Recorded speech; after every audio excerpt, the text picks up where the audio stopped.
Polonaise number 3, Opus 40, number 1, The Military Polonaise 嘅 introduction。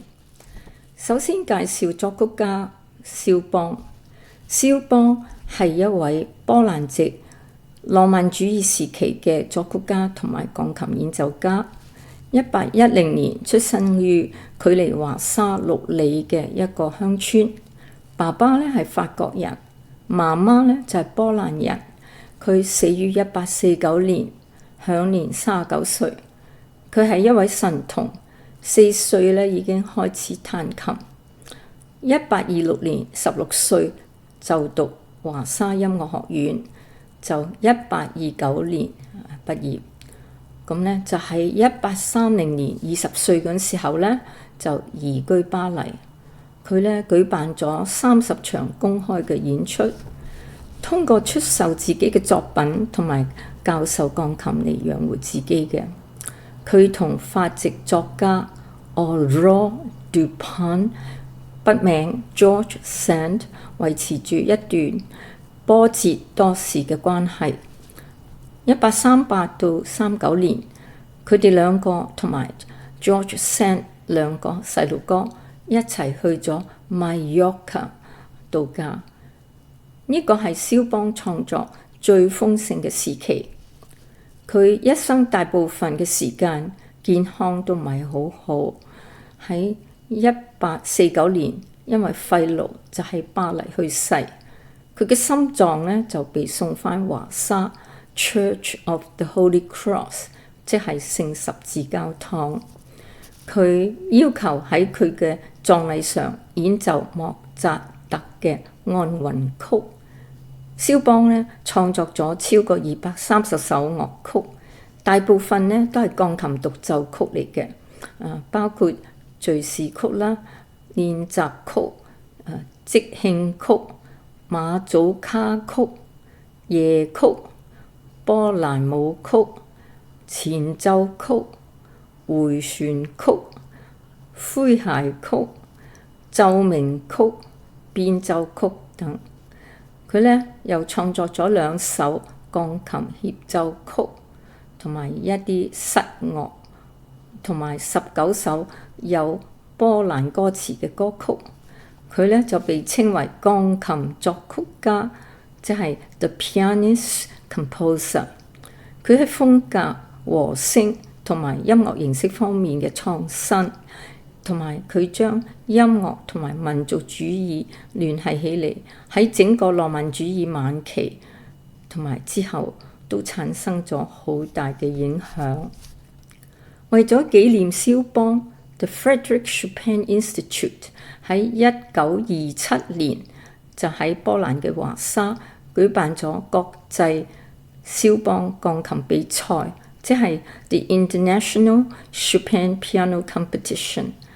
參賽者咧全部都係要演奏肖邦嘅樂曲。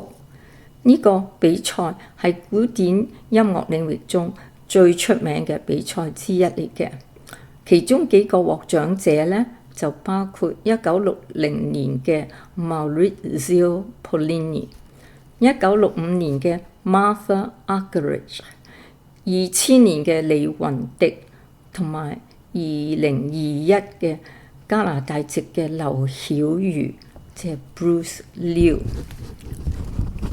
好，現在介紹肖邦嘅第3首波蘭舞曲 Opus 40 Number 1， 軍事波蘭舞曲。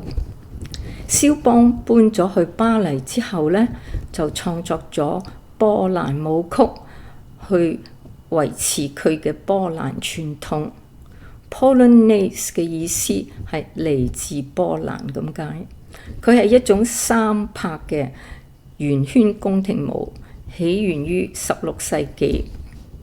肖邦咧就一共創作咗23首鋼琴獨奏嘅波蘭舞曲。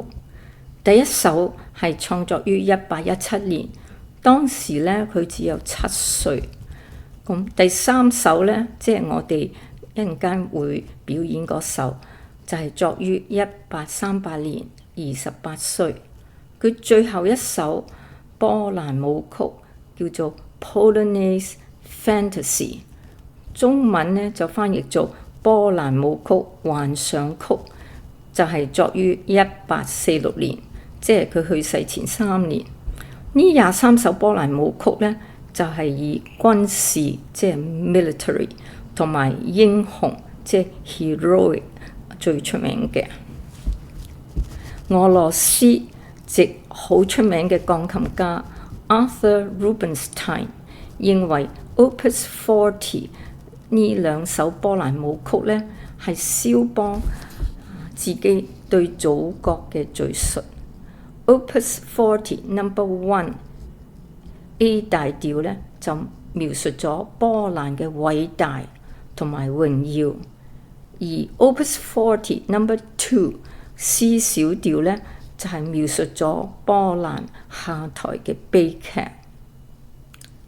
第一首需要演奏得好大聲同埋好快。